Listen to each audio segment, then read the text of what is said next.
ਸਾਹਿਬ ਜੀ।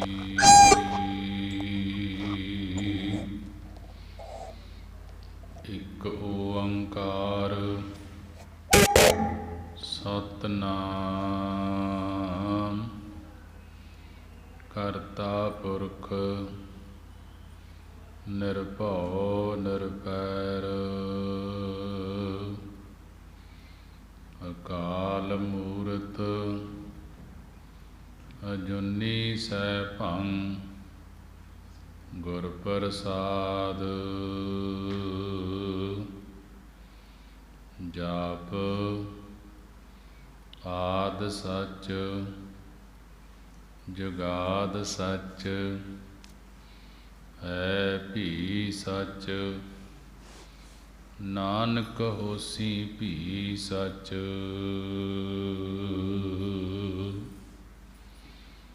ਪੂਰਾ ਪ੍ਰਭ ਅਰਾਧਿਆ ਪੂਰਾ ਜਾ ਕਾ ਨਾਉ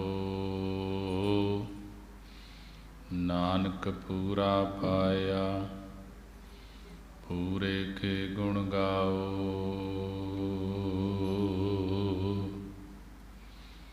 ਸਤਿਨਾਮ ਵਾਹਿਗੁਰੂ ਸਾਹਿਬ ਜੀ।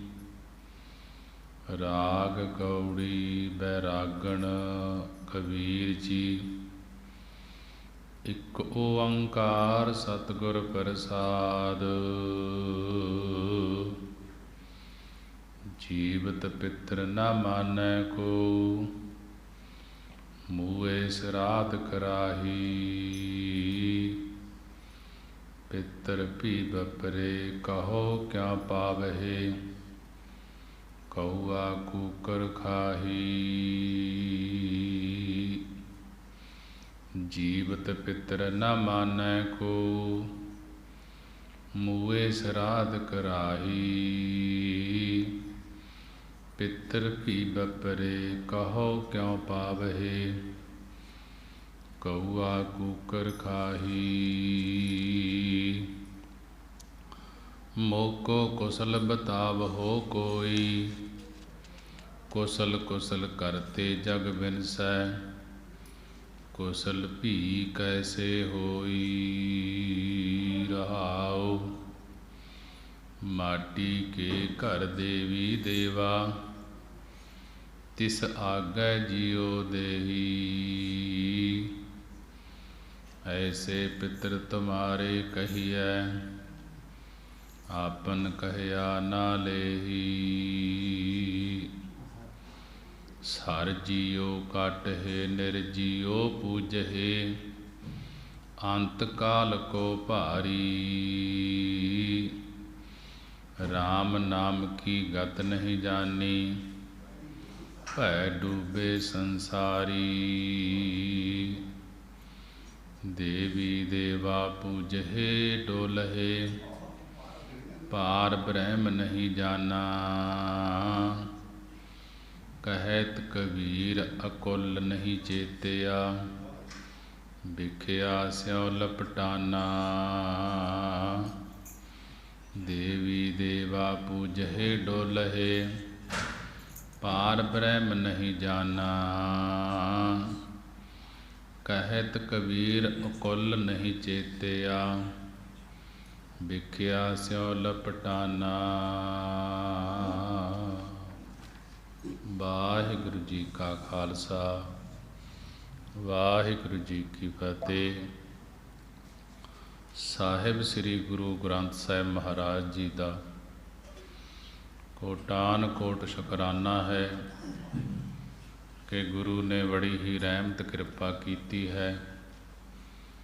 ਸੰਗਤਾਂ ਨੂੰ ਅੰਮ੍ਰਿਤ ਵੇਲੇ ਦੇ ਖੁੱਲ੍ਹੇ ਦਰਸ਼ਨ ਦੀਦਾਰੇ ਬਖਸ਼ੇ ਹਨ। ਆਓ ਅੰਮ੍ਰਿਤ ਵੇਲੇ ਦੀ ਸੰਭਾਲ ਕਰਦੇ ਹੋਏ ਧੰਨ ਧੰਨ ਸਾਹਿਬ ਸ੍ਰੀ ਗੁਰੂ ਗ੍ਰੰਥ ਸਾਹਿਬ ਮਹਾਰਾਜ ਜੀ ਦੇ ਦਰਸ਼ਨ ਦੀਦਾਰੇ ਕਰਦੇ ਹੋਏ ਗੁਰੂ ਦਰਬਾਰ ਦੇ ਅੰਦਰ ਹਾਜ਼ਰੀਆਂ ਭਰਦੇ ਹੋਏ ਮਨ ਬਿਰਤੀਆਂ ਨੂੰ ਇਕਾਗਰ ਕਰਦੇ ਹੋਏ ਸਾਹਿਬ ਸ੍ਰੀ ਗੁਰੂ ਗ੍ਰੰਥ ਸਾਹਿਬ ਮਹਾਰਾਜ ਜੀ ਨੂੰ ਸੀਸ ਝੁਕਾਉਂਦੇ ਹੋਏ ਸਾਰੀ ਸੰਗਤ ਗੱਜ ਕੇ ਫਤਿਹ ਬੁਲਾਉਣਾ ਕਰੀਏ ਜੀ। ਵਾਹਿਗੁਰੂ ਜੀ ਕਾ ਖਾਲਸਾ, ਵਾਹਿਗੁਰੂ ਜੀ ਕੀ ਫਤਿਹ। ਸਾਹਿਬ ਸ੍ਰੀ ਗੁਰੂ ਗ੍ਰੰਥ ਸਾਹਿਬ ਮਹਾਰਾਜ ਜੀ ਦੀ ਪਵਿੱਤਰ ਬਾਣੀ 332 ਅੰਗ ਤੇ ਭਗਤ ਕਬੀਰ ਜੀ ਦੀ ਬਾਣੀ ਹੈ। ਭਗਤ ਕਬੀਰ ਜੀ ਜਦੋਂ ਕਾਂਸੀ ਦੇ ਵਿੱਚ ਨਿਵਾਸ ਕਰਦੇ ਸਨ, ਉਸ ਵੇਲੇ ਇਹਨਾਂ ਦੇ ਗੁਆਂਢ ਵਿੱਚ ਇੱਕ ਬਿਰਧ ਪੁਰਸ਼ ਸੀ। ਉਸ ਦੇ ਪੁੱਤਰ ਤੇ ਨੂੰਹ ਆਦਿਕ ਉਸ ਦੀ ਸੇਵਾ ਨਾ ਕਰਿਆ ਕਰਦੇ ਸਨ। ਜਦੋਂ ਭਗਤ ਕਬੀਰ ਜੀ ਕਾਂਸੀ ਦੇ ਵਿੱਚ ਨਿਵਾਸ ਕਰਦੇ ਸਨ, ਕਾਂਸੀ ਜੀ ਦੇ ਵਿੱਚ ਰਹਿੰਦੇ ਸਨ, ਉਸ ਵੇਲੇ ਇਹਨਾਂ ਦੇ ਗੁਆਂਢ ਵਿੱਚ ਇੱਕ ਬਿਰਧ ਪੁਰਸ਼ ਸੀ, ਬਜ਼ੁਰਗ ਸੀ। ਉਸ ਦੇ ਪੁੱਤਰ ਬਜ਼ੁਰਗ ਦੇ ਤੇ ਨੂੰਹਾਂ ਆਦਿਕ ਉਸ ਦੀ ਸੇਵਾ ਨਾ ਕਰਿਆ ਕਰਦੇ, ਨਾ ਰਾਜਮਾ ਅੰਨ ਆਦਿਕ ਦਿੰਦੇ, ਸਗੋਂ ਉਸ ਨੂੰ ਮਾਰਦੇ ਕੁੱਟਦੇ ਤੇ ਗਾਲਾਂ ਕੱਢਦੇ ਸਨ। ਕੁਝ ਦਿਨਾਂ ਬਾਅਦ ਉਹ ਬਜ਼ੁਰਗ ਚੜ੍ਹਾਈ ਕਰ ਗਿਆ। ਉਸ ਦੇ ਮਰਨ ਪਿੱਛੋਂ ਉਸ ਦੇ ਪੁੱਤਰਾਂ ਨੇ ਉਸ ਦੇ ਸਰਾਧ ਕੀਤੇ ਤੇ ਆਸੋਂ ਪਾਸੋਂ ਹੋਰਨਾਂ ਲੋਕਾਂ ਨੂੰ ਵੀ ਬੁਲਾਇਆ ਗਿਆ ਕਿ ਅਸੀਂ ਆਪਣੇ ਪਿਤਾ ਦੇ ਨਿਮਰਤ ਸਰਾਧ ਕਰਾਏ ਹਨ, ਤੁਸੀਂ ਆਓ। ਤੇ ਭਗਤ ਕਬੀਰ ਜੀ ਦੇ ਪਾਸ ਵੀ ਗਏ ਕਿ ਭਗਤ ਜੀ ਤੁਸੀਂ ਵੀ ਆਓ, ਅਸੀਂ ਸਰਾਧ ਪਾਏ ਨਾ ਆਪਣੇ ਪਿਤਾ ਦੇ ਨਿਮਰਤ। ਤਾਂ ਭਗਤ ਜੀ ਕਹਿਣ ਲੱਗੇ ਕਿ ਕਿਸ ਦਾ ਸਰਾਧ ਕਰਦੇ ਹੋ? ਕਹਿੰਦੇ ਕਿ ਸਾਡਾ ਪਿਤਾ ਸਰੀਰ ਛੱਡ ਗਿਆ ਹੈ, ਉਸ ਦੇ ਨਿਮਿਤ ਅਸੀਂ ਸਰਾਧ ਕੀਤਾ ਹੈ। ਭਗਤ ਜੀ ਨੂੰ ਕਹਿਣ ਲੱਗੇ ਤੁਸੀਂ ਕਿਰਪਾ ਕਰਕੇ ਸਾਡੇ ਘਰ ਚੱਲਣਾ ਕਰੋ। ਤਾਂ ਉਸ ਵੇਲੇ ਕਬੀਰ ਜੀ ਉਹਨਾਂ ਨੂੰ ਉਪਦੇਸ਼ ਦਿੰਦੇ ਹੋਏ ਉਚਾਰਨ ਕਰਦੇ ਹਨ, ਰਾਗ ਗੌੜੀ ਬੈਰਾਗਣ ਕਬੀਰ ਜੀ, ਕਿ ਗੌੜੀ ਰਾਗਣੀ ਦੀ ਬੈਰਾਗਣ ਜਾਤੀ ਵਿੱਚ ਭਗਤ ਕਬੀਰ ਜੀ ਫਰਮਾਉਂਦੇ ਹਨ, ਇੱਕ ਓੰਕਾਰ ਸਤਿਗੁਰ ਪ੍ਰਸਾਦ। ਓੰਕਾਰ ਅਕਾਲ ਪੁਰਖ ਸਤਿਗੁਰੂ ਦੀ ਕਿਰਪਾ ਦੁਆਰਾ ਪ੍ਰਾਪਤ ਹੁੰਦਾ ਹੈ। ਜੋ ਅਕਾਲ ਪੁਰਖ ਵਾਹਿਗੁਰੂ ਪਰਮੇਸ਼ਰ ਹੈ, ਸਭ ਦਾ ਪ੍ਰਕਾਸ਼ਕ ਹੈ, ਉਹ ਸਤਿਗੁਰਾਂ ਦੀ ਕਿਰਪਾ ਦੁਆਰਾ ਪ੍ਰਾਪਤ ਹੁੰਦਾ ਹੈ। ਭਗਤ ਜੀ ਉਹਨਾਂ ਬਜ਼ੁਰਗ ਦੇ ਪੁੱਤਰਾਂ ਨੂੰ ਕਹਿਣ ਲੱਗੇ, ਜੀਵਤ ਪਿੱਤਰ ਨਾ ਮਾਨੈ ਕੋ। ਕਹਿਣ ਲੱਗੇ, ਹੇ ਭਾਈ, ਜਦੋਂ ਤੁਹਾਡੇ ਪਿੱਤਰ ਬਜ਼ੁਰਗ ਜੀਵਤ ਜਿਉਂਦੇ ਸੀ, ਉਦੋਂ ਤਾਂ ਉਹਨਾਂ ਨੂੰ ਕੋਈ ਮੰਨਦਾ ਨਹੀਂ ਸੀ। ਜੀਵਤ ਪਿੱਤਰ ਨਾ ਮਾਨੈ ਕੋ। ਕਹਿਣ ਲੱਗੇ, ਹੇ ਭਾਈ, ਜਦੋਂ ਤੁਹਾਡੇ ਪਿੱਤਰ ਬਜ਼ੁਰਗ ਪਿਤਾ ਜਿਉਂਦਾ ਸੀ, ਉਦੋਂ ਤਾਂ ਉਹਨਾਂ ਨੂੰ ਕੋਈ ਮੰਨਦਾ ਨਹੀਂ ਸੀ। ਉਹਨਾਂ ਪਿੱਤਰਾਂ ਦੇ ਕੋਈ ਬਚਨਾਂ ਨੂੰ ਮੰਨਦਾ ਨਹੀਂ ਸੀ। ਜੋ ਕੁਝ ਉਹ ਮੰਗਦਾ ਸੀ ਉਦੋਂ ਤਾਂ ਦਿੰਦੇ ਨਹੀਂ ਸੀ। ਮੂਏ ਸਰਾਧ ਕਰਾਹੀ, ਜਦੋਂ ਉਹ ਮਰ ਗਿਆ ਤਾਂ ਮਰਨ ਤੋਂ ਬਾਅਦ ਤੁਸੀਂ ਹੁਣ ਸਰਾਧ ਕਰਾਉਂਦੇ ਹੋ ਕਿ ਉਸ ਦੇ ਜਿਉਂਦੇ ਹੀ ਉਸ ਨੂੰ ਖਾਣ ਪੀਣ ਨੂੰ ਦੇ ਦਿੰਦੇ, ਹੁਣ ਮਰੇ ਤੋਂ ਸਰਾਧ ਕਰਾਉਣ ਦਾ ਕੀ ਫਾਇਦਾ ਹੈ। ਪਿੱਤਰ ਵੀ ਬੱਪਰੇ ਕਹੋ ਕਿਉਂ ਭਾਵਹਿ। ਫਿਰ ਭਗਤ ਜੀ ਕਹਿਣ ਲੱਗੇ, ਦੱਸੋ ਕਿ ਤੁਹਾਡੇ ਬੱਪਰੇ, ਤੁਹਾਡੇ ਵਿਚਾਰੇ ਪਿੱਤਰ ਬਜ਼ੁਰਗ ਪਿਤਾ ਵੀ ਕਿਵੇਂ ਸਰਾਧ ਨੂੰ ਪ੍ਰਾਪਤ ਕਰਨਗੇ, ਕਿਵੇਂ ਸਰਾਧ ਖਾਣਗੇ? ਕਿਉਂਕਿ ਉਹਨਾਂ ਦਾ ਭੋਜਨ ਜਿਹੜਾ ਕੱਢਿਆ ਜਾਂਦਾ ਹੈ, ਕਊਆ ਕੂਕਰ ਖਾਹੀ, ਉਹਨਾਂ ਨੂੰ ਤਾਂ ਉਸ ਭੋਜਨ ਨੂੰ ਤਾਂ ਜਿਹੜਾ ਬਜ਼ੁਰਗਾਂ ਦੇ ਨਿਮਰਤ ਕੱਢਿਆ ਜਾਂਦਾ ਹੈ, ਉਹਨਾਂ ਨੂੰ ਤਾਂ ਕਊਆ ਕਾਂ ਕੂਕਰ ਕੁੱਤੇ ਹੀ ਖਾ ਜਾਂਦੇ ਹਨ। ਤੁਸੀਂ ਕਹਿੰਦੇ ਹੋ ਕਿ ਅਸੀਂ ਪਿਤਾ ਦੇ ਨਿਮਿਤ ਸਰਾਧ ਕਰਾਉਂਦੇ ਹਾਂ ਕਿ ਉਹ ਜੋ ਭੋਜਨ ਹੈ ਪਿਤਾ ਨੂੰ ਪਹੁੰਚੇਗਾ। ਕਹਿੰਦੇ ਨਹੀਂ, ਉਹ ਭੋਜਨ ਕੱਢਿਆ ਜਾਂਦਾ ਹੈ ਜਿਹੜਾ, ਉਸ ਨੂੰ ਤਾਂ ਕਊਆ ਕੂਕਰ ਖਾਹੀ, ਉਸ ਨੂੰ ਤਾਂ ਕਊਆ ਕਾਂ ਤੇ ਜਾਂ ਕੁੱਤੇ ਖਾ ਜਾਂਦੇ ਹਨ। ਜਦੋਂ ਸਰਾਧ ਪਾਏ ਜਾਂਦੇ ਹਨ, ਉਹ ਸਰਾਧ ਕੱਢ ਕੇ ਬ੍ਰਾਹਮਣਾਂ ਦੇ ਆਖੇ ਤੋਂ ਕੋਠੇ 'ਤੇ ਰੱਖੇ ਜਾਂਦੇ ਹਨ। ਕੋਠੇ 'ਤੇ ਕੁੱਤੇ ਜਾਂ ਕਾਂ ਖਾ ਜਾਂਦੇ ਹਨ। ਫਿਰ ਕਹਿੰਦੇ ਹੋਂ ਕਿ ਮੋਕੋ ਕੁਸਲ ਬਤਾਵੋ ਕੋਈ, ਕਿ ਜਿਸ ਵੇਲੇ ਸਰਾਧ ਖਵਾਉਂਦੇ ਹਨ ਤਾਂ ਪੰਡਤ ਲੋਕ ਚੰਗੀ ਤਰ੍ਹਾਂ ਖੀਰ ਕੜਾਹ ਆਦਿਕ ਪਦਾਰਥ ਖਾ ਕੇ ਕਹਿੰਦੇ ਹਨ ਕਿ ਬੜਾ ਕੁਸਲ ਹੈ, ਬਹੁਤ ਕੁਸਲ ਹੈ। ਭਗਤ ਜੀ ਕਹਿਣ ਲੱਗੇ ਕਿ ਪੰਡਤੋ, ਮੋਕੋ ਮੇਰੇ ਤਾਈਂ ਕੋਈ ਇੱਕ ਬਤਾਉਣਾ ਕਰੋ, ਕਹਿਣਾ ਕਰੋ ਕਿ ਕੁਸਲ ਸੁੱਖ ਕਿਸ ਪ੍ਰਕਾਰ ਹੁੰਦਾ ਹੈ। ਮੋਕੋ ਕੁਸਲ ਬਤਾਵੋ ਕੋਈ, ਕਿ ਜਿਸ ਵੇਲੇ ਸਰਾਧ ਖਵਾਉਂਦੇ ਹਨ ਤਾਂ ਪੰਡਤ ਲੋਕ ਚੰਗੀ ਤਰ੍ਹਾਂ ਖੀਰ ਕੜਾਹ ਆਦਿਕ ਪਦਾਰਥ ਖਾ ਕੇ ਕਹਿੰਦੇ ਹਨ ਕਿ ਬੜਾ ਕੁਸਲ ਹੈ, ਬਹੁਤ ਕੁਸਲ ਹੈ। ਭਗਤ ਜੀ ਕਹਿਣ ਲੱਗੇ ਕਿ ਇਹ ਪੰਡਤੋ, ਮੋਕੋ ਕੁਸਲ ਬਤਾਵੋ ਕੋਈ, ਕਿ ਮੇਰੇ ਤਾਈਂ ਕੋਈ ਇੱਕ ਬਤਾਉਣਾ ਕਰੋ, ਕਹਿਣਾ ਕਰੋ ਕਿ ਕੁਸਲ ਕਿਹਾ ਸੁੱਖ ਨੂੰ, ਸੁੱਖ ਕਿਸ ਪ੍ਰਕਾਰ ਹੁੰਦਾ ਹੈ। ਤੁਸੀਂ ਕਹਿੰਦੇ ਹੋ ਕਿ ਇਹਨਾਂ ਨੂੰ ਸੁੱਖ ਪ੍ਰਾਪਤ ਹੋਵੇਗਾ, ਤਾਂ ਦੱਸੋ ਜੋ ਸਰਾਧ ਪਾਏ ਹਨ ਉਹ ਕਊਆ ਕੂਕਰ ਖਾ ਗਏ ਹਨ, ਫਿਰ ਸੁੱਖ ਕਿਸ ਤਰ੍ਹਾਂ ਪ੍ਰਾਪਤ ਹੋਏਗਾ, ਇਹ ਮੈਨੂੰ ਦੱਸਣਾ ਕਰੋ। ਕੁਸਲ ਕੁਸਲ ਕਰਤੇ ਜਗ ਬਿਨਸੈ। ਭਗਤ ਜੀ ਕਹਿਣ ਲੱਗੇ ਚੰਗਾ ਚੰਗਾ ਭੋਜਨ ਖਾ ਕੇ ਅੱਜ ਸੁੱਖ ਹੈ, ਅੱਜ ਆਨੰਦ ਹੈ, ਕਹਿੰਦੇ ਹੋ ਪੰਡਤੋ। ਇਸ ਤਰ੍ਹਾਂ ਕਰਦਾ ਹੋਇਆ ਸਾਰਾ ਸੰਸਾਰ ਨਾਸ ਹੋ ਗਿਆ ਹੈ। ਚੰਗੇ ਪਦਾਰਥ ਖਾਂਦਿਆਂ ਕਿ ਸੁੱਖ ਸੁੱਖ ਕਰਦਿਆਂ ਸਾਰਾ ਸੰਸਾਰ ਨਾਸ ਹੋ ਰਿਹਾ ਹੈ। ਫਿਰ ਕੁਸਲ ਵੀ ਕੈਸੇ ਹੋਈ, ਫਿਰ ਇਹ ਕੁਸਲ ਇਹ ਸੁੱਖ ਵੀ ਕਿਸ ਪ੍ਰਕਾਰ ਪ੍ਰਾਪਤ ਹੋ ਸਕਦਾ ਹੈ। ਭਾਵ ਇਹ ਸੁੱਖ ਕਿਸੇ ਪ੍ਰਕਾਰ ਨਹੀਂ ਹੋਵੇਗਾ। ਰਹਾਉ ਵਿਸ਼ਰਾਮ ਦੇ ਕੇ ਭਗਤ ਜੀ ਕਹਿਣ ਲੱਗੇ, ਮਾਟੀ ਕੇ ਕਰ ਦੇਵੀ ਦੇਵਾ। ਮਾਟੀ ਕੇ ਕਰ ਕਿ ਫਿਰ ਤੁਸੀਂ ਮਿੱਟੀ ਦੇ ਦੇਵੀ ਦੇਵਤੇ ਆਦਿਕ ਦੇ ਆਕਾਰ ਕਰ ਕਰਕੇ ਇਹ ਬਣਾ ਲੈਂਦੇ ਹੋ। ਮਾਟੀ ਕੇ ਕਰ ਦੇਵੀ ਦੇਵਾ, ਫਿਰ ਤੁਸੀਂ ਮਿੱਟੀ ਦੇ ਦੇਵੀ ਦੇਵਤਿਆਂ ਵਾਸਤੇ ਆਦਿਕ ਦੇ ਆਕਾਰ ਕਰ ਲੈਂਦੇ ਹੋ। ਭਾਵ ਦੇਵੀ ਦੇਵਤਿਆਂ ਦੀਆਂ ਮੂਰਤਾਂ ਬਣਾ ਲੈਂਦੇ ਹੋ। ਫਿਰ ਤਿਸ ਆਗੈ ਜੀਉ ਦੇਹੀ, ਫਿਰ ਉਹਨਾਂ ਜੜ ਮੂਰਤੀਆਂ ਜਿਹੜੀਆਂ ਬੋਲਦੀਆਂ ਨਹੀਂ ਹਨ ਉਹਨਾਂ ਅੱਗੇ ਜਿਉਂਦੇ ਜੀਵਾਂ ਭਾਵ ਬੱਕਰੇ ਆਦਿਕ ਦੀ ਬਲੀ ਦਿੰਦੇ ਹੋ। ਮਾਟੀ ਕੇ ਕਰ ਦੇਵੀ ਦੇਵਾ ਕਿ ਫਿਰ ਤੁਸੀਂ ਮਿੱਟੀ ਦੇ ਦੇਵੀ ਦੇਵਤੇ ਬਣਾਉਂਦੇ ਹੋ, ਵੱਡੇ ਵੱਡੇ ਆਕਾਰਾਂ ਦੇ ਭਾਵ ਮੂਰਤਾਂ ਬਣਾ ਲੈਂਦੇ ਹੋ।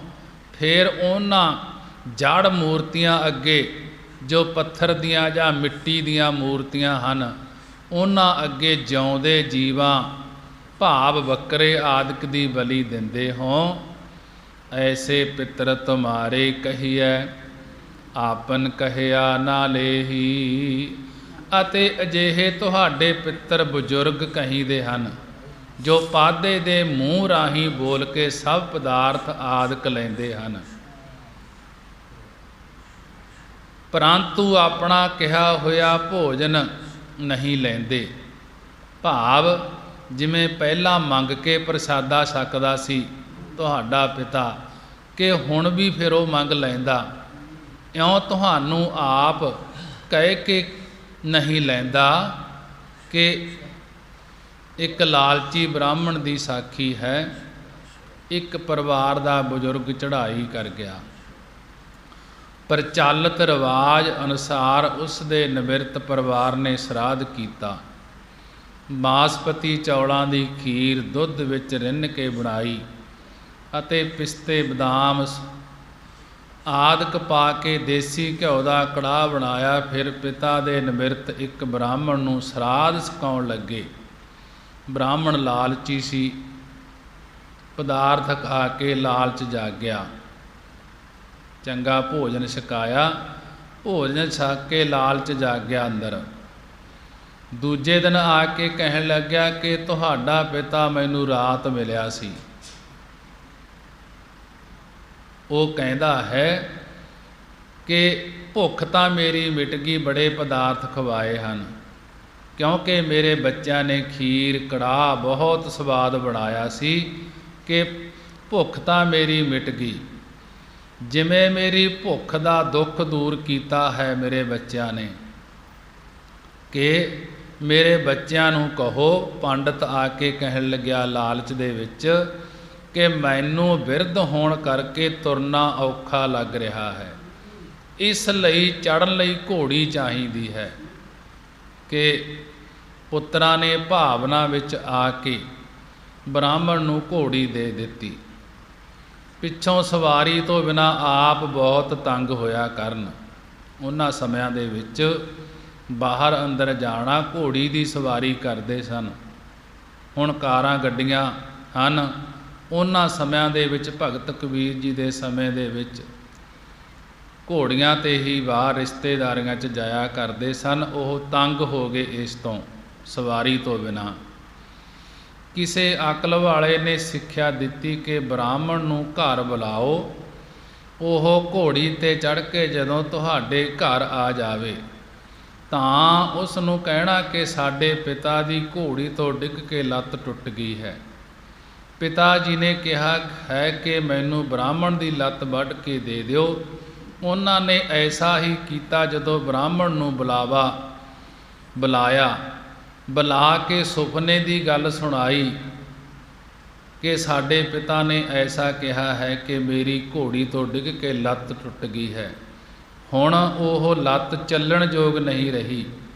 ਬ੍ਰਾਹਮਣ ਨੂੰ ਕਹੋ ਕਿ ਮੈਨੂੰ ਆਪਣੀ ਲੱਤ ਵੱਢ ਕੇ ਦੇਵੇ, ਕਿਉਂਕਿ ਇਹ ਸਮਰੱਥਾ ਬ੍ਰਾਹਮਣ ਕੋਲ ਹੀ ਹੈ, ਉਹੀ ਲੱਤ ਭੇਜ ਸਕਦਾ ਹੈ ਮੇਰੇ ਕੋਲ। ਇਸ ਤਰ੍ਹਾਂ ਮੈਨੂੰ ਭੋਜਨ ਅਤੇ ਘੋੜੀ ਪਹੁੰਚੀ ਹੈ ਜਿਸ ਤਰ੍ਹਾਂ ਬ੍ਰਾਹਮਣ ਦੇ ਕਹੇ ਤੋਂ ਕਿ ਉਸੇ ਦੀ ਹੀ ਲੱਤ ਪਹੁੰਚੇਗੀ, ਉਸੇ ਤਰ੍ਹਾਂ ਮੇਰੇ ਕੋਲ ਲੱਤ ਵੀ ਪਹੁੰਚ ਜਾਏਗੀ। ਤਾਂ ਬ੍ਰਾਹਮਣ ਘਬਰਾ ਕੇ ਕਹਿਣ ਲੱਗਿਆ ਕਿ ਵੱਢੀ ਹੋਈ ਲੱਤ ਕਿਵੇਂ ਪਹੁੰਚ ਸਕਦੀ ਹੈ। ਤਾਂ ਬੁੱਧੀਮਾਨ ਰੱਬ ਦਾ ਪਿਆਰਾ ਬੋਲਿਆ, ਜੇਕਰ ਲੱਤ ਨਹੀਂ ਪਹੁੰਚ ਸਕਦੀ ਤਾਂ ਭੋਜਨ ਅਤੇ ਘੋੜੀ ਕਿਵੇਂ ਪਹੁੰਚ ਗਈ? ਤੂੰ ਇਸ ਪਰਿਵਾਰ ਨਾਲ ਠੱਗੀ ਮਾਰੀ ਹੈ।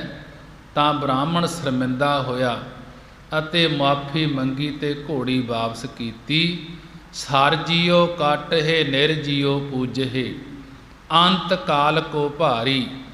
ਅਤੇ ਹੋਰ ਤੁਸੀਂ ਸਰ ਜੀਓ ਜੀਵ ਦੇ ਸਹਿਤ ਬੱਕਰੇ ਛਤਰੇ ਕੱਟਦੇ ਹੋ, ਤੇ ਨਿਰਜੀਓ ਜੀਵਤ ਤੋਂ ਰਹਿਤ ਜੋ ਪੱਥਰ ਆਦਿਕ ਦੀਆਂ ਮੂਰਤਾਂ ਹਨ ਉਹਨਾਂ ਨੂੰ ਪੂਜਦੇ ਹੋ। ਅੰਤ ਕਾਲ ਕੋ ਭਾਰੀ, ਇਹ ਜੀਵ ਘਾਤ ਨਾਲ ਅੰਤ ਅਖੀਰਲੇ ਸਮੇਂ ਵਿੱਚ ਤੁਸਾਂ ਨੂੰ ਭਾਰੀ ਬਹੁਤਾ ਦੁੱਖ ਲੱਗੇਗਾ। ਭਗਤ ਜੀ ਬ੍ਰਾਹਮਣਾਂ ਨੂੰ ਕਹਿਣ ਲੱਗੇ, ਸਰ ਜੀਓ ਕਾਟਹਿ ਨਿਰਜੀਓ ਪੂਜਹਿ, ਅੰਤ ਕਾਲ ਕੋ ਭਾਰੀ। ਕਿ ਇਹ ਬ੍ਰਾਹਮਣੋ, ਹੋਰ ਤੁਸੀਂ ਸਰ ਜੀਓ ਜੀਵ ਦੇ ਸਹਿਤ ਕਿ ਜਿਹੜੇ ਜਿਉਂਦੇ ਬੱਕਰੇ ਛਤਰੇ ਆਦਿਕ ਕੱਟਦੇ ਹੋ, ਜਿਨ੍ਹਾਂ ਦੀ ਬਲੀ ਦਿੰਦੇ ਹੋ, ਤੇ ਨਿਰਜੀਓ ਜੀਵਤ ਤੋਂ ਰਹਿਤ ਜੋ ਪੱਥਰ ਦੀਆਂ ਮੂਰਤੀਆਂ ਹਨ ਉਹਨਾਂ ਨੂੰ ਪੂਜਦੇ ਹੋ। ਇਹ ਜੀਵ ਘਾਤ ਨਾਲ ਅੰਤ ਸਮੇਂ ਅਖੀਰਲੇ ਸਮੇਂ ਵਿੱਚ ਤੁਸੀਂ ਵੀ ਬਹੁਤਾ ਦੁੱਖ ਭੋਗੋਗੇ, ਬਹੁਤਾ ਦੁੱਖ ਲੱਗੇਗਾ। ਰਾਮ ਨਾਮ ਕੀ ਗਤ ਨਹੀਂ ਜਾਣੀ, ਭੈ ਡੂਬੈ ਸੰਸਾਰੀ। ਜੇ ਰਾਮ ਰਮੇ ਹੋਏ ਪਰਮੇਸ਼ਰ ਦੇ ਨਾਮ, ਜੋ ਪਰਮੇਸ਼ਰ ਦਾ ਨਾਮ ਹੈ, ਉਸ ਦੀ ਗਤ, ਉਸ ਦੀ ਪ੍ਰਾਪਤੀ ਕਰਨੀ ਤੁਸੀਂ ਜਾਣਨਾ ਹੀ ਨਹੀਂ। ਇਸ ਪ੍ਰਕਾਰ ਤੁਸੀਂ ਡਰ ਵਾਲੇ ਸੰਸਾਰ ਸਮੁੰਦਰ ਵਿੱਚ ਡੁੱਬ ਰਹੇ ਹੋ। RAM ਨਾਮ ਕੀ ਗਤ ਨਹੀਂ ਜਾਣੀ, ਭੈ ਡੂਬੇ ਸੰਸਾਰੀ।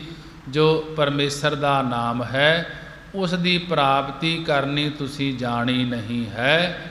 ਇਸ ਪ੍ਰਕਾਰ ਤੁਸੀਂ ਡਰ ਵਾਲੇ ਸੰਸਾਰੀ ਸੰਸਾਰ ਸਮੁੰਦਰ ਵਿੱਚ ਡੁੱਬ ਰਹੇ ਹੋ।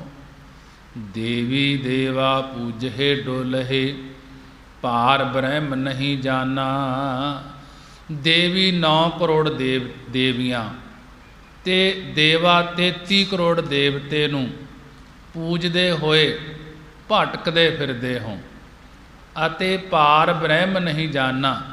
ਪਾਰ ਬ੍ਰਹਮ ਪਰਮੇਸ਼ਰ ਨੂੰ ਉੱਕਾ ਹੀ ਜਾਣਨਾ ਨਹੀਂ ਕੀਤਾ ਕਿ ਦੇਵੀ ਦੇਵਾ ਪੂਜਹਿ ਡੋਲਹਿ, ਕਿ 9 ਕਰੋੜ ਦੇਵੀਆਂ ਅਤੇ 33 ਕਰੋੜ ਦੇਵਤੇ ਨੂੰ ਪੂਜਦੇ ਹੋ ਤੇ ਡੋਲਦੇ ਫਿਰਦੇ ਹੋ, ਭਟਕਦੇ ਫਿਰਦੇ ਹੋ। ਪਾਰ ਬ੍ਰਹਮ ਨਹੀਂ ਜਾਣਾ, ਪਾਰ ਬ੍ਰਹਮ ਪਰਮੇਸ਼ਰ ਨੂੰ ਉੱਕਾ ਹੀ ਨਹੀਂ ਜਾਣਿਆ। ਕਹਿਤ ਕਬੀਰ ਅਕੁਲ ਨਹੀਂ ਚੇਤਿਆ, ਵਿਖਿਆ ਸਿਉ ਲਪਟਾਨਾ। ਭਗਤ ਜੀ ਕਥਨ ਕਰਦੇ ਹਨ ਕਿ ਅਕੁਲ, ਕੁਲਾਂ ਤੋਂ ਰਹਿਤ ਪਰਮੇਸ਼ਰ ਨੂੰ ਯਾਦ ਨਹੀਂ ਕਰਦੇ ਹੋ ਤੇ ਵਿਖਿਆ ਜ਼ਹਿਰ ਰੂਪੀ ਮਾਇਆ, ਵਿਸ਼ਿਆਂ ਵਿਕਾਰਾਂ ਦੇ ਨਾਲ ਹਰ ਵੇਲੇ ਲਪਟੇ ਰਹਿੰਦੇ ਹੋ। ਗੌੜੀ ਜੀਵਤ ਮਰੈ ਮਰੈ ਪੁਨ ਜੀਵੈ, ਐਸੇ ਸੁਨ ਸਮਾਇਆ। ਅੰਜਨ ਮਾਹੇ ਨਿਰੰਜਨ ਰਹੀਐ, ਬਹੁੜ ਨਾ ਭਵ ਜਲ ਪਾਇਆ। ਮੇਰੇ RAM ਐਸਾ ਖੀਰ ਬਲੋਈਐ, ਗੁਰਮਤਿ ਮਨੁਆ ਅਸਥਿਰ ਰਾਖੋ। ਇਨ ਵਿਦ ਅੰਮ੍ਰਿਤ ਪੀਓਈਐ ਰਹਾਉ। ਗੁਰ ਕੈ ਬਾਣ ਬਜਰ ਕਲ ਛੇਦੀ, ਪ੍ਰਗਟਿਆ ਪਦ ਪਰਗਾਸਾ। ਸਾਕਤ ਅੰਧੇਰ ਜੇਵੜੀ ਭਰਮ ਚੂਕਾ, ਨਿਹਚਲ ਸਿਵ ਘਰ ਬਾਸਾ। ਤੈਨ ਬਿਨ ਥਾਣੈ ਧਨਕ ਚੜਾਈਐ, ਇਹੋ ਜਗ ਵੇਦਿਆ ਭਾਈ। ਦਹਿ ਦਿਸ ਬੂਡੀ ਪਵਨ ਝੁਲਾਵੈ, ਡੋਰ ਰਹੀ ਲਿਵ ਲਾਈ। ਉਨ ਮਨ ਮਨੁਆ ਸੁਨ ਸਮਾਨਾ, ਦੁਬਿਧਾ ਦੁਰਮਤ ਭਾਗੀ। ਕਹੋ ਕਬੀਰ ਅਨਭਉ ਇਕ ਦੇਖਿਆ, RAM ਨਾਮ ਲਿਵ ਲਾਗੀ। ਭਗਤ ਜੀ ਗੁਰਬਾਣੀ ਦੁਆਰਾ ਸਮਝਾ ਰਹੇ ਹਨ ਕਿ ਇੱਕ ਜਗਿਆਸੂ ਨੇ ਭਗਤ ਕਬੀਰ ਜੀ ਪਾਸ ਬੇਨਤੀ ਕੀਤੀ ਕਿ ਕਬੀਰ ਜੀ ਪਰਮਾਤਮਾ ਦੇ ਗਿਆਨ ਦੀ ਪ੍ਰਾਪਤੀ ਕਿਵੇਂ ਹੋਵੇ। ਤਾਂ ਭਗਤ ਕਬੀਰ ਜੀ ਦੁੱਧ ਰਿੜਕਣ ਦੇ ਪ੍ਰਕਰਨ ਅਨੁਸਾਰ ਉਸ ਨੂੰ ਸਮਝਾਉਂਦੇ ਹੋਏ ਉਪਦੇਸ਼ ਬਖਸ਼ਿਸ਼ ਕਰਦੇ ਹਨ ਕਿ ਜਿਵੇਂ ਦੁੱਧ ਰਿੜਕ ਕੇ ਘਿਓ ਨਿਕਲਦਾ ਹੈ, ਇਸੇ ਪ੍ਰਕਾਰ ਪਰਮੇਸ਼ਰ ਦੀ ਪ੍ਰਾਪਤੀ ਹੁੰਦੀ ਹੈ। ਭਗਤ ਜੀ ਕਹਿਣ ਲੱਗੇ ਜੀਵਤ ਮਰੈ ਮਰੈ ਪੁਨ ਜੀਵੈ। ਹੇ ਭਾਈ, ਜਿਸ ਪਾਸੋਂ ਪਹਿਲਾਂ ਸੰਸਾਰ ਵੱਲ ਜੀਵਤ ਜਿਉਂਦਾ ਹੈ, ਉਸ ਪਾਸੇ ਵੱਲੋਂ ਮਰਨਾ ਕਰੇ ਤੇ ਜਿੱਧਰ ਪਰਮੇਸ਼ਰ ਵਾਲੇ ਪਾਸਿਓਂ ਮਰਿਆ ਪਿਆ ਹੈ, ਭਾਵ ਸਿਮਰ ਨਹੀਂ ਕਰਦਾ, ਉਸ ਪਾਸੇ ਵੱਲ ਜਿਉਂਦਾ ਹੋਵੇਂ।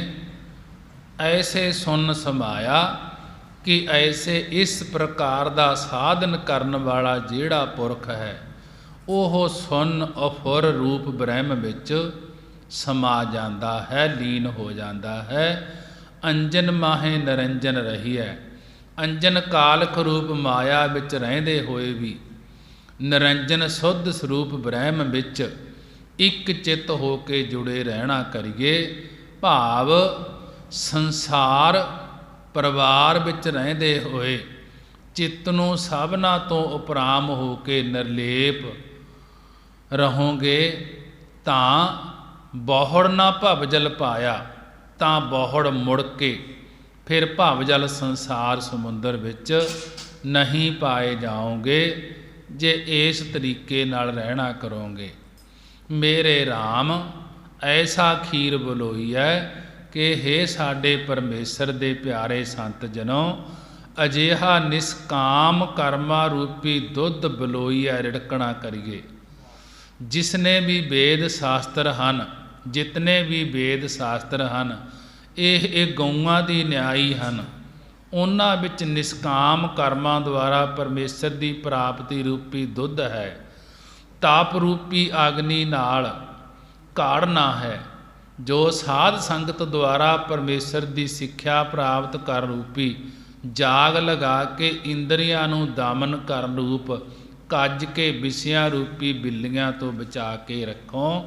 ਫਿਰ ਦਹੀਂ ਦੀ ਨਿਆਈ ਤਤ ਮਿਥਿਆ ਦੀ ਵਿਚਾਰ ਨੂੰ ਅੰਤ ਸਕਰਨ ਹਿਰਦੇ ਰੂਪੀ ਚਾਟੀ ਵਿੱਚ ਵਿਵੇਕ ਰੂਪੀ ਮਧਾਣੀ ਪਾ ਕਰਕੇ ਅਵਿਦਿਆ ਰੂਪੀ ਨੀਂਦ ਤੋਂ ਬਚਾਉਣ ਲਈ ਨੇਤਰਾ ਪਾ ਕੇ ਸਮਦਮ ਸਾਧਨ ਰੂਪੀ ਗੁੱਲੀਆਂ ਪਕੜ ਕੇ ਰਿੜਕਣਾ ਕਰੇ। ਫੇਰ ਦੁਨੀਆ ਦੇ ਸੁੱਖ ਵਿਸ਼ੇ ਸੁੱਖ ਰੂਪੀ ਲੱਸੀ ਦਾ ਤਿਆਗ ਕਰਕੇ ਬ੍ਰਹਮਾਨੰਦ ਰੂਪੀ ਮੱਖਣ ਗ੍ਰਹਿਣ ਕਰੇ। ਸੋ ਇਸ ਪ੍ਰਕਾਰ ਨਿਸਕਾਮ ਕਰਮਾ ਰੂਪੀ ਦੁੱਧ ਨੂੰ ਰਿੜਕਣਾ ਕਰੇ। ਗੁਰਮਤਿ ਮਨੁਆ ਆਸਥਿਰ ਰਾਖੋ, ਈਨ ਵਿਦ ਅੰਮ੍ਰਿਤ ਪੀਓਈਐ। ਗੁਰਮਤ ਗੁਰਾਂ ਦੀ ਸਿੱਖਿਆ ਦੁਆਰਾ ਮਨੁਆ ਮਨ ਨੂੰ ਆਸਥਿਰ ਸਥਿਤ ਕਰਕੇ ਰਾਖੋ ਰੱਖਣਾ ਕਰੋ। ਈਨ ਵਿਦ ਅੰਮ੍ਰਿਤ ਪੀਓਈਐ ਕਿ ਇਨ ਵਿਦ ਇਸ ਤਰੀਕੇ ਨਾਲ ਅੰਮ੍ਰਿਤ ਬ੍ਰਹਮਾਨੰਦ ਨੂੰ ਪੀਣਾ ਕਰੀਏ ਤੇ ਹੋਰਨਾਂ ਨੂੰ ਪਿਆਉਣਾ ਕਰੀਏ। ਰਹਾਉ ਵਿਸ਼ਰਾਮ ਦੇ ਕੇ ਭਗਤ ਜੀ ਕਹਿਣ ਲੱਗੇ, ਗੁਰ ਕੈ ਬਾਣ ਬਜਰ ਕਲ ਛੇਦੀ, ਪ੍ਰਗਟਿਆ ਪਦ ਪਰਗਾਸਾ। ਸਤਿਗੁਰਾਂ ਦੇ ਪ੍ਰੇਮ ਰੂਪੀ ਤੀਰਾਂ ਨਾਲ ਬੱਜਰ ਕਰੜੀ ਸਖਤ ਅਵਿਦਿਆ ਛੇਦੀ ਕੱਟਣਾ ਕੀਤੀ ਹੈ, ਤੇ ਪ੍ਰਗਾਸਾ ਪ੍ਰਗਾਸ ਰੂਪ ਪਦਵੀ ਦਰਜਾ ਭਾਵ ਬ੍ਰਹਮ ਪ੍ਰਗਟ ਹੋ ਗਿਆ ਹੈ, ਸਾਖਸਾਤ ਹੋ ਗਿਆ ਹੈ। ਇਸ ਕੇ ਪ੍ਰਕਾਸ਼ ਵਿੱਚ ਵੀ ਫਰਕ ਹੈ। ਜਿਹੜਾ ਨੇਤਰਾਂ ਦੇ ਨਾਲ ਸੂਰਜ ਚੰਦਰਮਾ ਆਦਿਕ ਪ੍ਰਕਾਸ਼ ਦੇਖਣਾ ਹੈ, ਇਹ ਤਾਮਸੀ ਪ੍ਰਕਾਸ਼ ਹੈ। ਜਿਹੜਾ ਬਿਰਤੀ ਟਿਕਾ ਕੇ ਅੰਦਰ 10ਵੇਂ ਦੁਆਰ ਵਿੱਚ ਪ੍ਰਕਾਸ਼ ਪ੍ਰਤੀਤ ਹੁੰਦਾ ਹੈ, ਇਹ ਰਾਜਸੀ ਪ੍ਰਕਾਸ਼ ਹੈ। ਰਾਜਸੀ ਪ੍ਰਕਾਸ਼ ਹੈ। ਜਿਹੜਾ ਵੇਦਾਂ ਸ਼ਾਸਤਰਾਂ ਦਾ ਤੱਤ ਗਿਆਨ ਪ੍ਰਾਪਤ ਹੋਣਾ ਹੈ, ਇਹ ਸਾਤਕੀ ਪ੍ਰਕਾਸ਼ ਹੈ। ਇਹਨਾਂ ਸਾਰਿਆਂ ਪ੍ਰਕਾਸ਼ਾਂ ਦੇ ਅੰਦਰ ਸਵੈ ਪ੍ਰਕਾਸ਼ ਰੂਪ ਜੋ ਬ੍ਰਹਮ ਹੈ, ਉਹ ਆਪਣੇ ਆਪ ਤੋਂ ਆਪ ਪ੍ਰਕਾਸ਼ਵਾਨ ਹੈ। ਉਹ ਕਿਸੇ ਪ੍ਰਕਾਸ਼ ਦਾ ਮੁਤਾਜ ਨਹੀਂ ਹੈ, ਕਿਸੇ ਪ੍ਰਕਾਸ਼ ਕਰਕੇ ਪ੍ਰਕਾਸ਼ਿਆ ਜਾਵੇ। ਜਿਵੇਂ ਰਾਤਨ ਨੂੰ ਹਨੇਰੇ ਵਿੱਚ ਰੱਖ ਦੇਈਏ ਤਾਂ ਹਨੇਰੇ ਵਾਲੀਆਂ ਚੀਜ਼ਾਂ ਨੂੰ ਰੋਸ਼ਨੀ ਕਰਦਾ ਹੈ ਤੇ ਆਪ ਪ੍ਰਕਾਸ਼ ਰੂਪ ਹੁੰਦਾ ਹੈ, ਇਉਂ ਸਾਡੇ ਅੰਦਰ ਅਗਿਆਨ ਦਾ ਹਨੇਰਾ ਜਦੋਂ ਗੁਰੂ ਸਾਹਿਬ ਜੀ ਦੇ ਸ਼ਬਦ ਦੇ ਪ੍ਰਕਾਸ਼ ਕਰਕੇ ਸਾਨੂੰ ਸਵੈ ਪ੍ਰਕਾਸ਼ ਸਰੂਪ ਦੀ ਪ੍ਰਾਪਤੀ ਹੋਵੇਗੀ, ਸਾਰਾ ਅਵਿਦਿਆ ਰੂਪੀ ਹਨੇਰਾ ਦੂਰ ਹੋ ਜਾਏਗਾ ਅਤੇ ਵਿਸ਼ੇਸ਼ ਕਰਕੇ ਪ੍ਰਕਾਸ਼ ਵਾਲੀ ਪਦਵੀ ਪ੍ਰਾਪਤ ਹੋ ਜਾਏਗੀ। ਸਾਕਤ ਅੰਧੇਰ ਜੇਵੜੀ ਭ੍ਰਮ ਚੂਕਾ, ਕਿ ਮਾਇਆ ਅਵਿਦਿਆ ਰੂਪੀ ਸਖਤ ਸ਼ਕਤੀ ਦੇ ਭਰਮ ਦੇ ਹਨੇਰੇ ਕਰਕੇ ਜਿਹੜੀ ਮਾਇਆ ਹੈ ਜਾਂ ਅਵਿਦਿਆ ਹੈ, ਉਸ ਵਿਦਿਆ ਰੂਪੀ ਸ਼ਕਤੀ ਦੇ ਅਵਿਦਿਆ ਰੂਪੀ ਸ਼ਕਤੀ ਦੇ ਮਾਇਆ ਰੂਪੀ ਸ਼ਕਤੀ ਦੇ ਭਰਮ ਦੇ ਹਨੇਰੇ ਕਰਕੇ ਜੇਵੜੀ ਭ੍ਰਮ ਚੂਕਾ, ਜੇਵੜੀ ਰੱਸੀ ਭਾਵ ਸਤ ਬ੍ਰਹਮ ਦੇ ਅੰਦਰ ਅਸਤ ਜੜ ਦੁੱਖ ਰੂਪ ਜਗਤ ਪੁਣਾ ਸੰਸਾ ਸਾਰਾ ਚੁੱਕਿਆ ਗਿਆ ਹੈ। ਤੇ ਹੁਣ ਨਿਹਚਲ ਸੇਬ ਘਰ ਵਾਸਾ। ਹੁਣ ਨਿਹਚਲ ਅਚਲ ਅਤੇ ਸੇਬ ਕਲਿਆਣ ਸਰੂਪ ਦੇ ਸਰੂਪ ਰੂਪੀ ਘਰ ਵਿੱਚ ਬਾਸਣਾ ਇਸਤਤ ਹੋਣਾ ਪਾ ਲਿਆ ਹੈ। ਤਿੰਨ ਬਿਨ ਥਾਣੈ ਧਨਖ ਚੜਾਈ ਹੈ। ਹੇ ਭਾਈ ਭਰਾਵੋ, ਇਹ ਮਾਇਆ ਐਸੀ ਸ਼ਕਤੀ ਹੈ। ਤਿੰਨ ਤਿਸਨੇ ਬਾਹਰਲੇ ਪ੍ਰਤੱਖ ਥਾਣੈ ਥਾਣ ਧਨੁਖ ਚੜਾਏ ਤੋਂ ਬਗੈਰ ਹੀ ਇਸ ਸਾਰੇ ਜਗਤ ਸੰਸਾਰ ਨੂੰ ਬਿੰਨ ਲਿਆ ਹੈ। ਬਿਨਾਂ ਹੀ ਧਨਖ ਚੜਾਏ ਤੋਂ ਬਗੈਰ ਮਾਇਆ ਨੇ ਸਾਰੇ ਸੰਸਾਰ ਨੂੰ ਬਿੰਨ ਲਿਆ ਹੈ। ਮਹਾਂਪੁਰਖਾਂ ਨੇ ਆਪਣੀ ਬੁੱਧੀ ਰੂਪੀ ਕਮਾਨ ਵਿੱਚ ਕਾਮ ਆਦਿਕ ਤੀਰ ਚੜਾਏ ਤੋਂ ਬਗੈਰ ਅੰਤਰੀਵ ਧਰਮ ਰੂਪੀ ਧਨੁਖ ਦੁਆਰਾ ਪ੍ਰੇਮ ਰੂਪੀ ਤੀਰਾਂ ਨਾਲ ਬੇਦਿਆ ਕੇ ਬਿੰਨ ਲਿਆ ਹੈ ਕਿ ਨਿਸ਼ਚੇ ਕੀਤਾ ਹੈ। ਬੜੇ ਹੀ ਵਿਸਤਾਰ ਨਾਲ ਭਗਤ ਜੀ ਸਮਝਾ ਰਹੇ ਹਨ। ਇਹ ਜਗ ਬੇਦਿਆ ਭਾਈ ਕਿ ਇਹ ਜਗ ਇਹ ਸੰਸਾਰ ਨੂੰ ਮਿਥਿਆ ਨਿਸ਼ਚੇ ਕਰ ਰੂਪੀ ਬਿੰਨ ਦਿੱਤਾ ਹੈ ਇਸ ਮਾਇਆ ਨੇ। ਇਨ ਦਹਿ ਦਿਸ ਬੂਡੀ ਪਵਨ ਝੁਲਾਵੈ ਡੋਰ ਰਹੀ ਲਿਵ ਲਾਗੀ।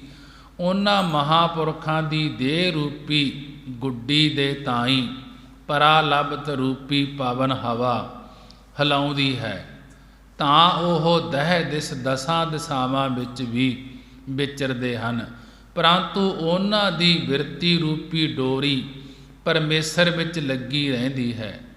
ਸੰਸਾਰ ਦੀ ਦੇਹ ਰੂਪੀ ਗੁੱਡੀ ਨੂੰ ਬਾਸ਼ਨਾ ਰੂਪੀ ਪਾਵਨ ਪੌਣ ਝੁਲਾ ਰਹੀ ਹੈ।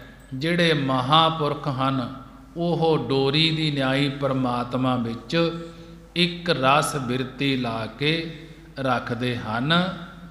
ਓਨ ਮਨ ਮਨੁਆ ਸੁਨ ਸਮਾਨਾ, ਉਹਨਾਂ ਦਾ ਓਨ ਮਨ ਵਿਆਕੁਲ ਹੋਇਆ ਮਨੁਆ ਅੰਤਸ ਕਰਨ ਹਿਰਦਾ ਉਲਟ ਕੇ ਸੁਨ ਅਫੁਰ ਰੂਪ ਬ੍ਰਹਮ ਵਿੱਚ ਸਮਾਨਾ ਸਮਾ ਗਿਆ ਹੈ।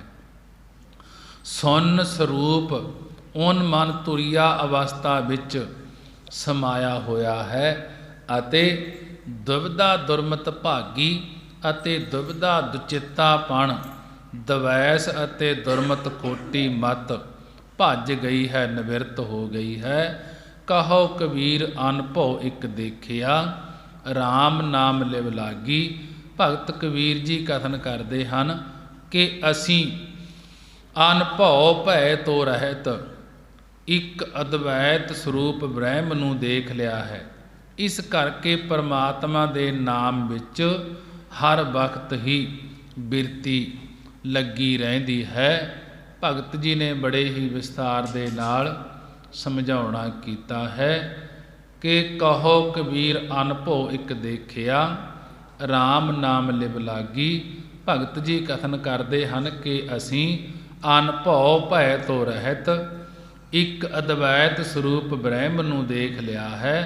ਇਸ ਕਰਕੇ ਪਰਮਾਤਮਾ ਦੇ ਨਾਮ ਵਿੱਚ ਹਰ ਵਕਤ ਹੀ ਸਾਡੀ ਬਿਰਤੀ ਲੱਗੀ ਰਹਿੰਦੀ ਹੈ।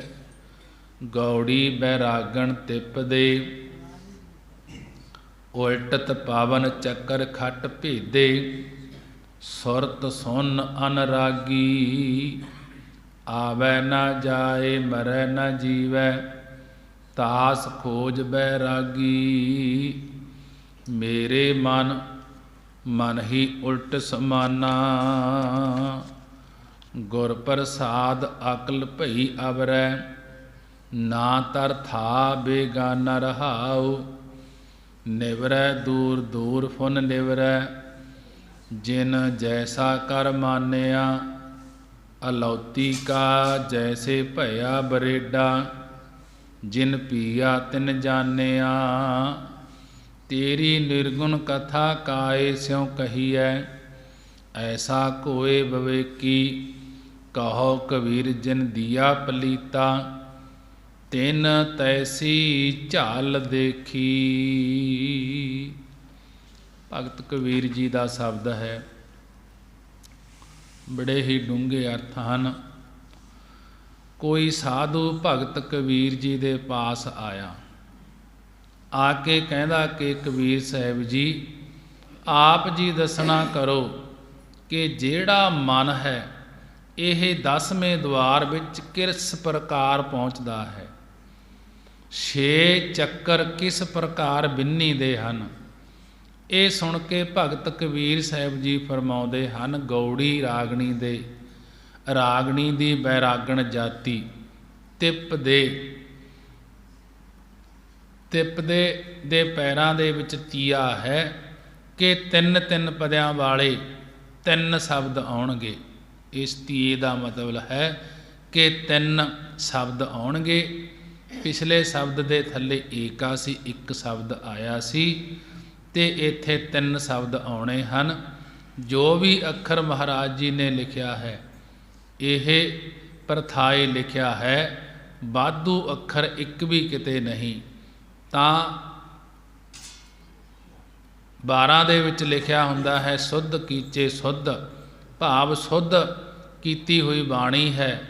ਕੋਈ ਵੀ ਇੱਥੇ ਔਂਕੜ ਦਲੈਂਕੜ ਲਾਵਾਂ ਦਲਾਵਾਂ ਜਾਂ ਅੱਖਰ ਵੱਧ ਨਹੀਂ। ਉਹਦਾ ਭਾਵ ਹੈ ਕਿ ਤਿੱਪਦੇ ਦੇ ਪੈਰ 'ਚ ਤੀਆ ਹੈ। ਇਹ 3 ਸ਼ਬਦ ਆਉਣਗੇ, ਤਿੱਪਦੇ ਦੇ 3 ਪਦਿਆਂ ਦੇ 3 ਸ਼ਬਦ ਆਉਣਗੇ। ਉਸ ਤੋਂ ਬਾਅਦ ਭਗਤ ਜੀ ਕਹਿਣ ਲੱਗੇ, ਉਲਟਤ ਪਾਵਨ ਚੱਕਰ ਖੱਟ ਭੇਦੇ, ਸੁਰਤ ਸੁਨ ਅਨਰਾਗੀ। ਕਹਿਣ ਲੱਗੇ, ਹੇ ਮਹਾਤਮਾ ਜੀ, ਭਗਤ ਜੀ ਕਹਿਣ ਲੱਗੇ, ਜਿਹੜੀ ਗੁਦਾ ਰਾਹੀਂ ਬਾਹਰ ਜਾ ਰਹੀ ਉਪਾਨ ਬਾਜੂ ਹੈ, ਉਸ ਪਾਵਨ ਉਸ ਹਵਾ ਨੂੰ ਉਲਟ ਕਰਕੇ, ਭਾਵ ਪ੍ਰਾਣਾਯਾਮ ਸਾਧਨ ਕਰਕੇ ਨਾਸਾ ਰਾਹੀਂ ਬਾਹਰ ਕੱਢਿਆ ਜਾਵੇ।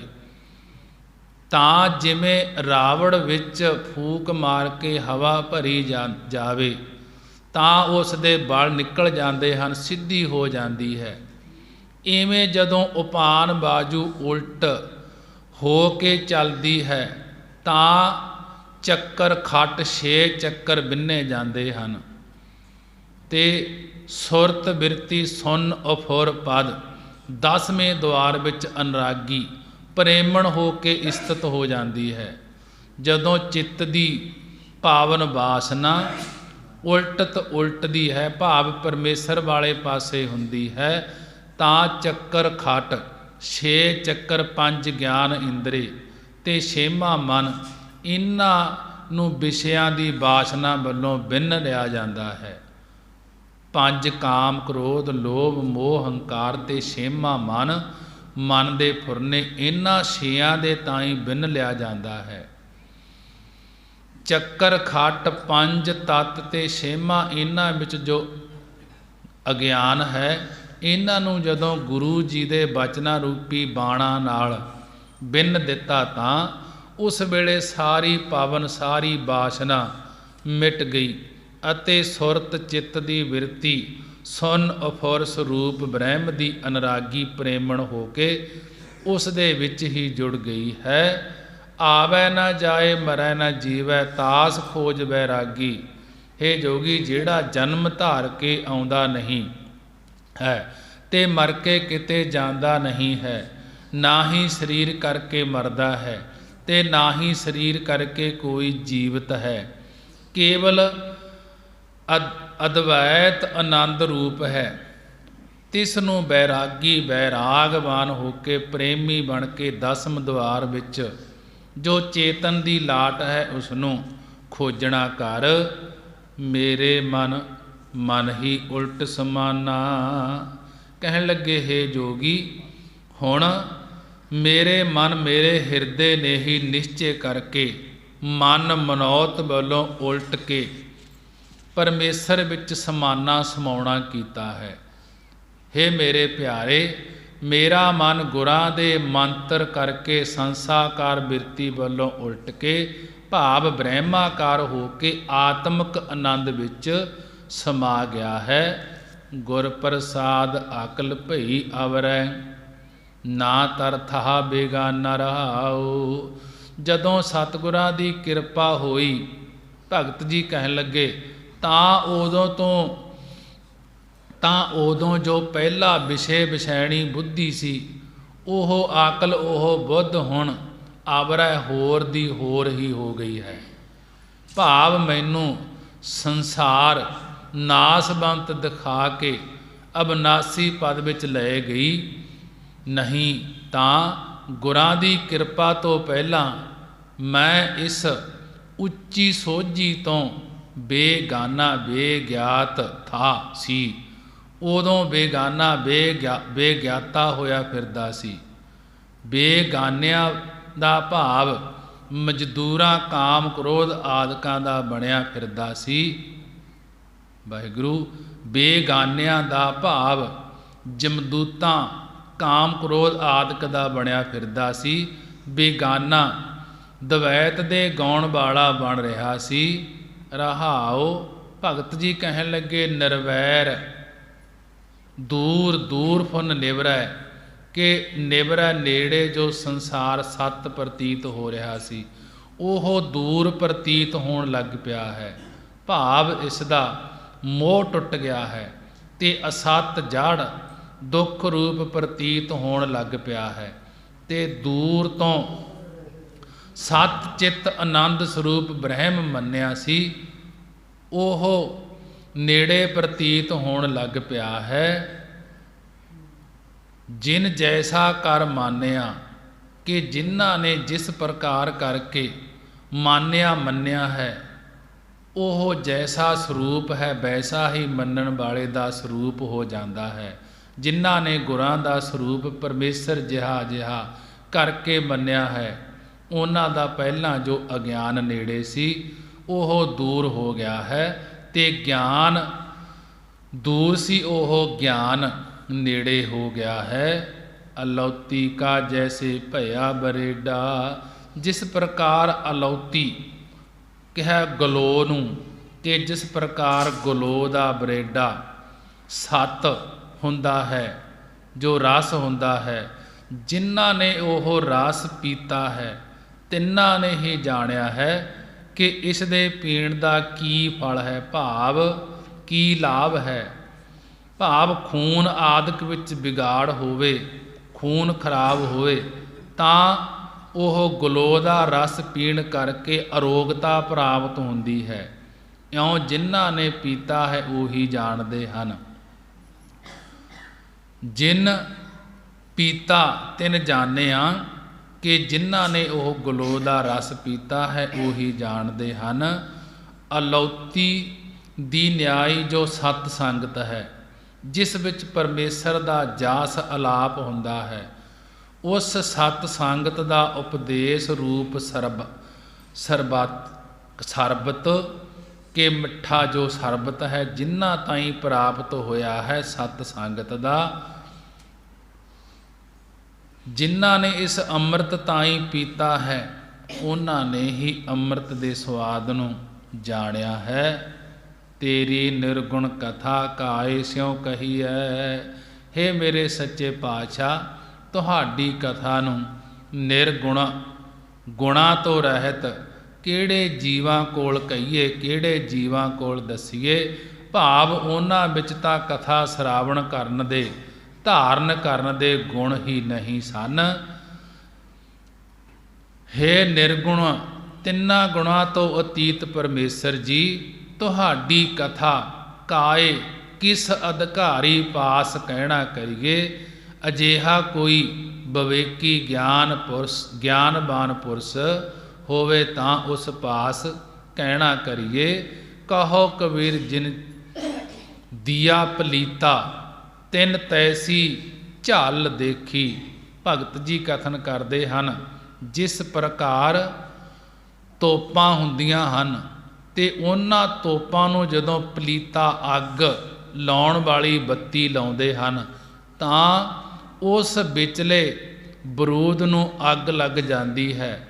ਜਿਸ ਨੇ ਉਹ ਅੱਗ ਦੀ ਬੱਤੀ ਦੀਆਂ, ਜਿਸ ਨੇ ਉਸ ਅੱਗ ਦੀ ਬੱਤੀ ਦਿੱਤੀ ਹੁੰਦੀ ਹੈ, ਅੱਗ ਲਾਈ ਹੁੰਦੀ ਹੈ, ਉਸ ਨੇ ਹੀ ਉਸ ਬਰੂਦ ਵਿੱਚੋਂ ਨਿਕਲੀ ਹੋਈ ਅਨੇਕਾਂ ਤਰ੍ਹਾਂ ਦੀ ਅੱਗ ਦੇ ਚਮਕਾਰੇ ਦੀ ਝੱਲ ਦੇਖੀ, ਝਲਕ ਨੂੰ ਝਲਕ ਨੂੰ ਤਿਸ ਪ੍ਰਕਾਰ ਹੀ ਦੇਖਣਾ ਕੀਤਾ ਹੈ। ਇਸੇ ਪ੍ਰਕਾਰ ਸੁਰਤ ਰੂਪੀ ਹਵਾਈ ਤੋਪ ਹੈ। ਇਸ ਵਿੱਚ ਜਿਨ੍ਹਾਂ ਨੇ ਪਰਮੇਸ਼ਰ ਦੇ ਪ੍ਰੇਮ ਦਾ ਪਲੀਤਾ ਦਿੱਤਾ ਹੈ ਤੇ ਪਲੀਤਾ ਲਾਇਆ ਹੈ, ਤਿੰਨਾਂ ਨੂੰ ਹੀ ਖੰਡਾਂ ਬ੍ਰਹਿਮੰਡਾਂ ਤੱਤਾਂ ਆਦਿਕ ਵਿੱਚ ਪਰਮੇਸ਼ਰ ਦੇ ਆਨੰਦ ਦੀ ਝਲਕ ਪੈਂਦੀ ਹੈ ਤੇ ਉਹਨਾਂ ਨੇ ਹੀ ਉਸ ਝਲਕ ਦੇ ਲਿਸ਼ਕਾਰੇ ਨੂੰ ਵੇਖਿਆ ਹੈ। ਭਗਤ ਜੀ ਨੇ ਬੜੇ ਹੀ ਵਿਸਥਾਰ ਦੇ ਨਾਲ ਗੁਰਬਾਣੀ ਦੁਆਰਾ ਉਪਦੇਸ਼ ਬਖਸ਼ਿਸ਼ ਕੀਤਾ ਹੈ। ਸਮਾਂ ਹੋ ਚੁੱਕਿਆ ਹੈ। ਆਓ 6 ਪੌੜੀਆਂ ਆਨੰਦ ਸਾਹਿਬ ਦਾ ਜਾਪ ਕਰੀਏ। ਅਰਦਾਸ ਬੇਨਤੀ ਕਰੀਏ, ਮਹਾਰਾਜ ਕਿਰਪਾ ਕਰਨ। ਆਈਆਂ ਸੰਗਤਾਂ ਦੀ ਹਾਜ਼ਰੀ ਦਰ ਪ੍ਰਵਾਨ ਹੋਵੇ।